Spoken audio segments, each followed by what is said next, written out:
Welcome, here I've got Samsung Galaxy S21 Ultra and I'm gonna show you how to use the camera pro mode at this device. So let's start by tapping on the camera button to open it, and for now we are in the standard photo mode. Let's change it by using this settings bar and just simply going to the right to more. Here we have access to other modes of this camera and one of this is the pro mode, so let's pick it. Here we are. This mode gives us possibilities to choose some shooting parameters by ourselves.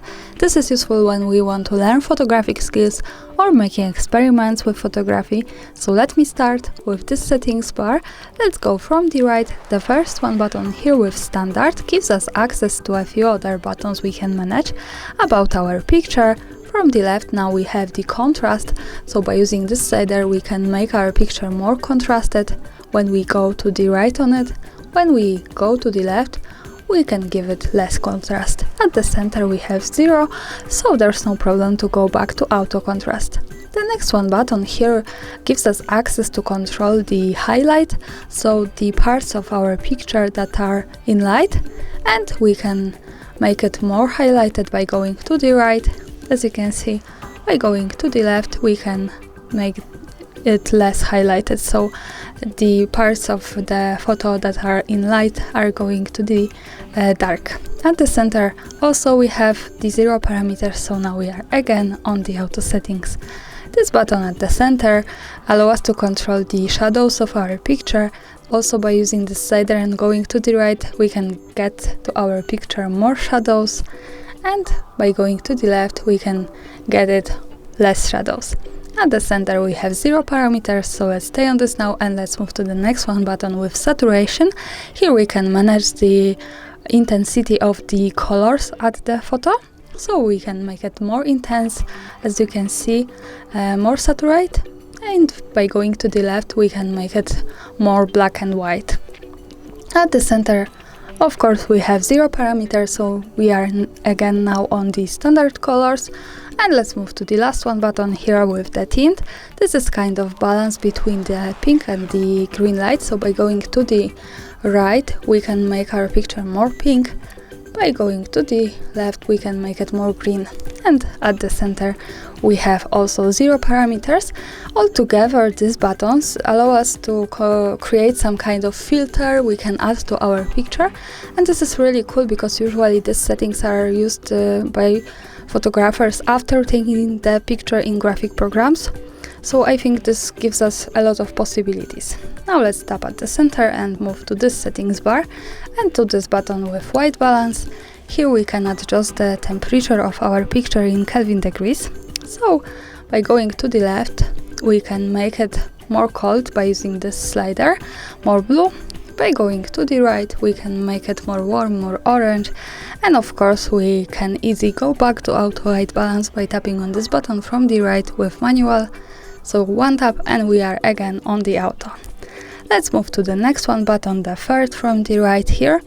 We can manage now the focusing. We are on AF from autofocus. By using this slider we can change it to MF from manual focus, and now we can use this like that.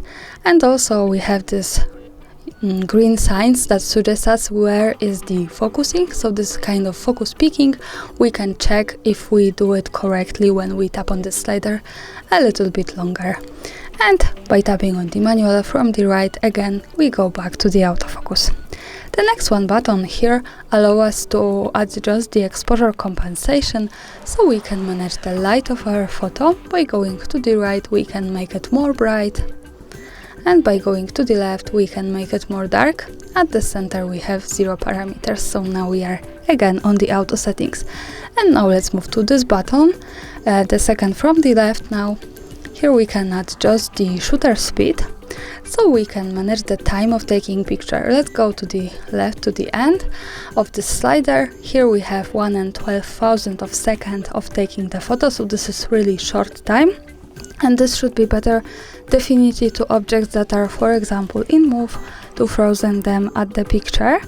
And by going to the right we can make our time of taking photo much longer, to 30 seconds, so this is really long time. This should be better to objects that are stable. Of course, by tapping on the manual button from the right, we go back to the auto shutter speed.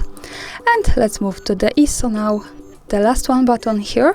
Here we can control the camera's sensitivity to light. We can make it less sensitive from 50, and by going to the right, more sensitive to 3 and 2000. So this is wide choice, like this kind of camera. And of course we can tap on manual to go back to the auto settings.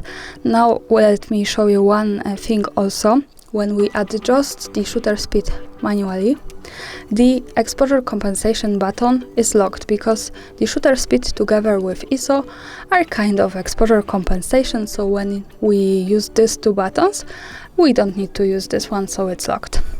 And when we manage all of these settings manually and want to go back to auto settings, we have one extra option. So we don't have to tap on the manual button every time to each button of this one.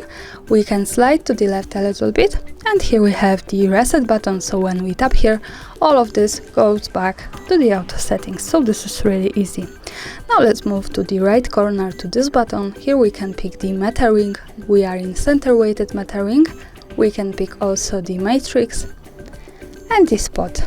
So this is how to change this. Let's stay on center weighted.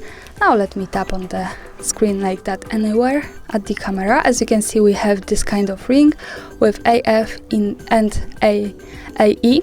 So this is autofocus and auto exposure compensation. This is some tool to help us adjust correctly the focusing and the exposure compensation. Also, when we tap here like that at the center of this ring, we can see that this is now on the yellow color, and we can separate this, so we can separately adjust and check these two parameters like that. And when we tap again on this, we go back to the auto with this. And now let's move to the left corner to this button. When we tap on it, we can open the advanced camera settings. As you can see, lot of them is locked because they are only available in standard photo mode. But I want to show you one thing here. Format and advanced options here. When we tap on it, we get access to rough copies option. So by using this button, we can turn it on and turn it off as we need. And this is really pro thing because the RAW format is used by professional photographers to taking better photos with more details and post-producing them in graphic programs. And when we have this, turn it on, we can save the JPEG and RAW copies of pictures. So this is really pro feature here.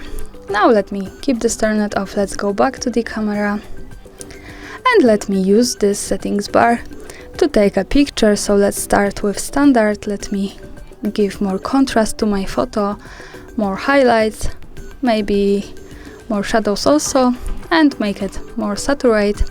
Here I like the pink, so let's stay on pink. And as you can see, this is kind of filter. Now let's move to the white balance so we can make it more warm. Focusing, let's stay on the auto because this is the better choice now. This, I think we can move this to the shutter speed, and shutter speed, let's stay on this one for example, and the ISO now here. And to see my photo, let's move to the left to this button. When we tap here, we get quick access to the gallery, and this is how it looks like. And that's all. I suggest you to making experiments with all of that and just have a good fun. Thanks for watching, subscribe our channel and leave the thumbs up.